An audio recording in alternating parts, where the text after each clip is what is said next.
Up next, we will have State Representative District 23. Democrat RickRouser is going to head to the table. Republican Ethan Manning is not in attendance this evening. Good evening. You have a 2-minute opening statement, and then we'll get into the questions. Hi, I'm RickRouser, and I'm running for State Representative for District 23, which includes most of Cass and Miami counties. I'm running because my opponent is not working for our district.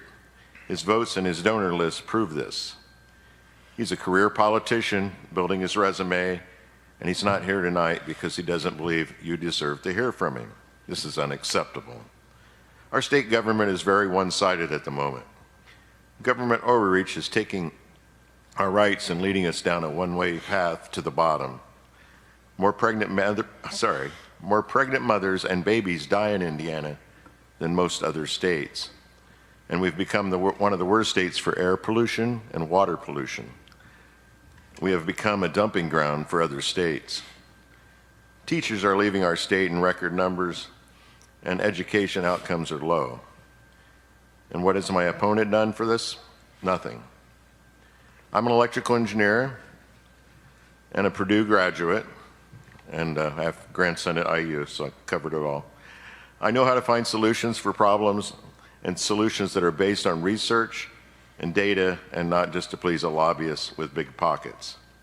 My wife Lita and I have 3 children, 4 grandchildren, and they motivate me to run for this office. I want to work for a bright future for them and for all Hoosiers.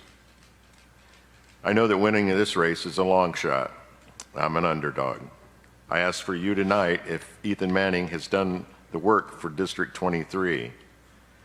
And if you don't have an answer, I'm going to ask for your vote. Give me 2 years, and I pledge that the 65,000 people of District 23 will be my #1 goal and my #1 focus at the State House. Thank you. So we have questions ranging from property taxes, referendums, education, school choice, environment, and general. We'll start with property taxes. There is a proposal to cap or reduce property taxes, so share your thoughts on how rural and local communities, schools, hospitals, etc. would be affected if this proposal is successful.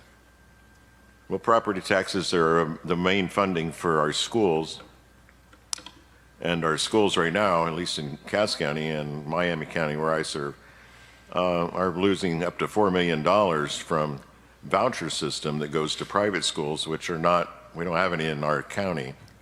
And so mostly it's going around the 465 Beltway.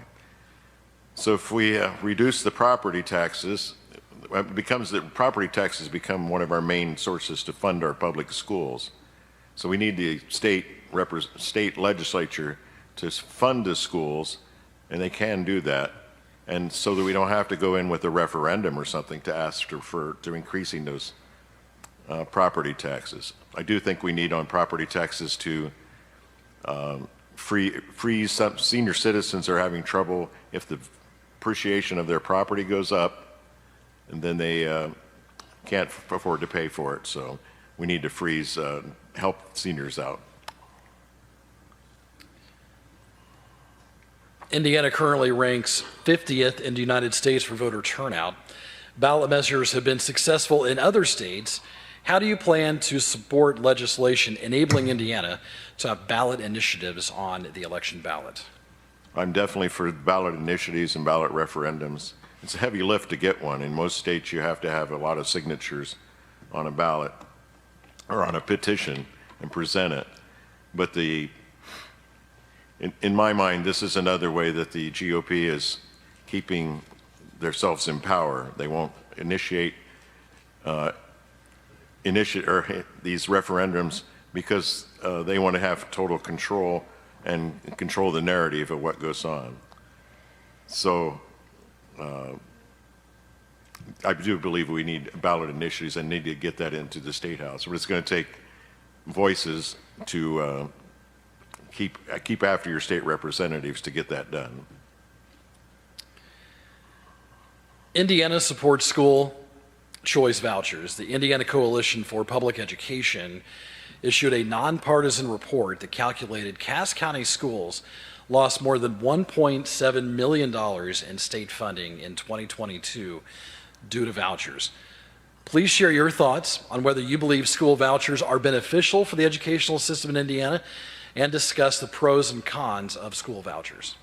Well, school vouchers at the moment for this district, Cass and Miami counties, are costing us a lot. This school here at Logansport has lost $978,000 in 2 years.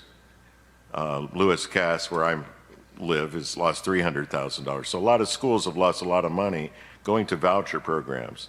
And these are going mostly to private schools. And those private schools, as I mentioned before, around the around the 465 Beltway in Indianapolis, like places like Hamilton County. But vouchers are also going to other schools.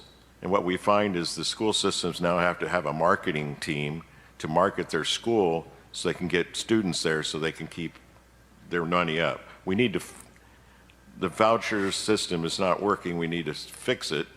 And private schools are okay and we can fund them, but we need to make sure our public schools are supported, because that's what we have in Logansport.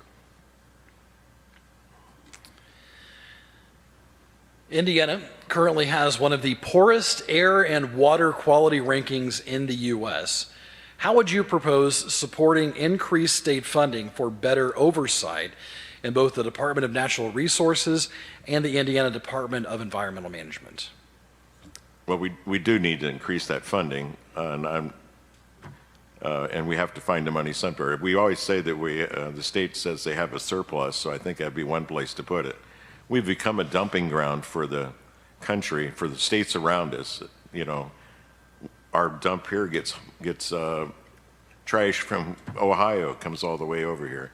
Our laws have been set up so that we don't protect our citizens, we protect corporations. And that's why companies like WSP find Indiana a great place to be, because the laws are incentivized to protect them from anything that goes wrong, a spill or something, and not help the individual. Peru is a good example where an industrial spill over there has ruined a whole neighborhood. And if you happen to drive through there, you'll see these PVC pipes going all over the place. It's maddening, and the residents have very little, very few things they can actually do to get relief. And your last question. As a candidate, you have been campaigning and engaging with your constituents. Based on those discussions, what do you consider to be the most important challenges to tackle over the next 2-year term? Well, so the most important one, I think education is one that really comes to my top of my list. But there's so many. There's, education, soil and water, reproductive rights for women. The list goes on and on. This one-party rule that we have, they've taken us down. So I think one thing is happening, at least for me and my opponent, is that he's not made himself available, that we can find out, to talk to the people and see what the issues are in this community and what we can do about them. And I would plan to make myself available to talk and be available for listening and see what the problems are, what we can do as solutions for those problems. And finally, you have a 1-minute closing statement. Okay. This race is about two very different visions. For 6 years, my opponent has proven he is simply gone for the people of District 23. However, you don't have to support this vision. You could vote for me. I'll fight for your freedoms to make your own private health care decisions. That's not government's jobs. I'll work to give you freedom to send your child to a great public school, and I'll fight for your freedom to breathe clean air and drink safe waters. You can learn more about my campaign at RickRouser.com. I want you to give me 2 years, and if I don't do the job, you can fire me. I've been part of this community my whole life. I've raised children here. I volunteer and work here. And I go to the events and happenings in this district. And I'm not going anywhere. Serving as state rep won't be a stepping stone onto a higher and bigger something. Serving as a state rep will be an honor, and my mission will be to make Indiana a better place to live. And I ask for your vote November 5th. Thank you. Or before.